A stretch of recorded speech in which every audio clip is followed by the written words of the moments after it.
ఈ వీడియో చివరి వరకు చూడు. యేసయ్య ప్రేమేంటో అర్థమవుతుంది.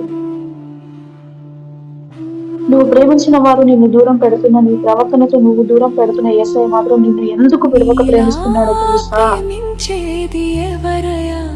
ఈ మనుష్యులు నువ్వు ఒక్కసారి తప్పు చేస్తేనే పదే పదే తప్పుని ఎత్తి చూపించి నిన్ను అవమానపరుస్తున్నారు కదా.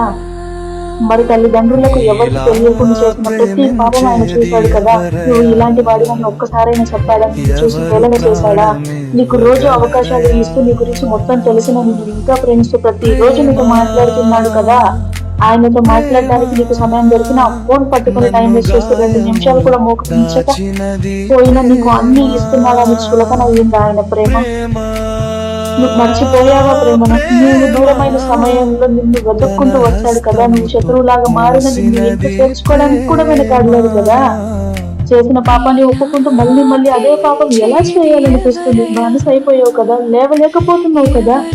లెగు, ఒక్కసారి మోకరించి ఆయన నీ లైఫ్ లో ఏమేం చేశాడో జ్ఞాపకం తెచ్చుకో. ఏ ఒక్కటి మర్చిపోకు, అన్ని రిమైండ్ చేసుకో మిత్రమా. కన్నీరు కార్చకుండా నీ ప్రార్థన ముగించలేవు. నువ్వు ఒప్పుకోవడం మొదలు పెడతావు. పరిశుద్ధాత్మ దేవుని సహాయం తీసుకో. ఈ వీడియో నీ కోసమే, నా కోసం కాదు అనుకుంటూ దేవుడిని కొరకు చేసిన త్యాగాన్ని వేస్ట్ అనుకున్న వాళ్ళం అవుతావు. స్కిప్ చేశావో నీకు దేవుని కోసం బ్రతకాలని ఆశ లేదని అర్థం. నీలో ఆశ ఉంటే ఈ వీడియో అవ్వగానే లేచి మోకరిస్తావు.